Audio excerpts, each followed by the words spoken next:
Abot dito sa Kusyong ang ating 3 million views cake. At syempre dahil nandito rin tayo, hindi pwedeng palampasin natin na hindi tayo makasakay ng bangka. So it's a boat ride with the family ng aking mga co-office mates. Ayan. Medyo maalon po ngayon dito.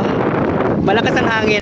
So 20 pesos lang po pala ang bayad per head po kung sasakay kayo ng boat or bangka na ito na magtutur sa atin para makita ang kabuuang view ng Kusyong ng DOS. So ito na nga guys.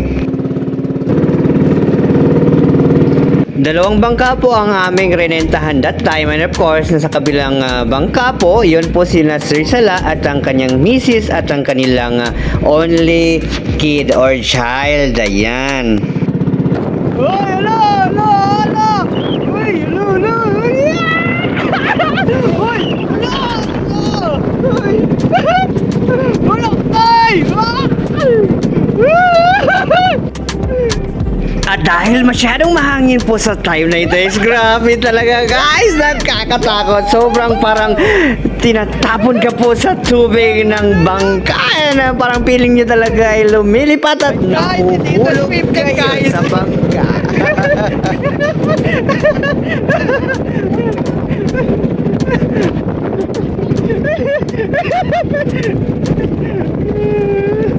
Sila Sir Sala nandun sa kabila.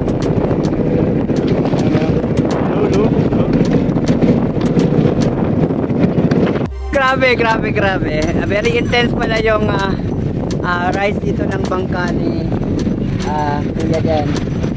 So yan. Diyan na po nagtatapos ang ating very nakakatakot pala. Okay lang naman pero yung camera kasi natin parang takot tayong mahulog talaga. Like wow.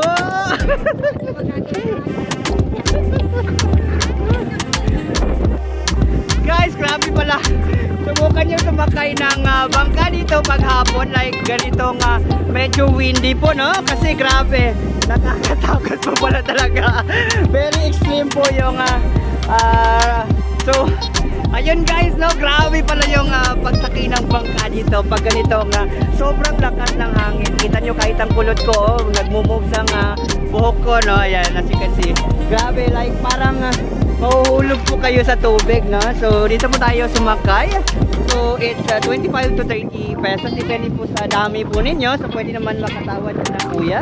Ayan, so, medyo napaus-paus po ako ng ating pagsigaw sa pagsakay ng bangka, guys.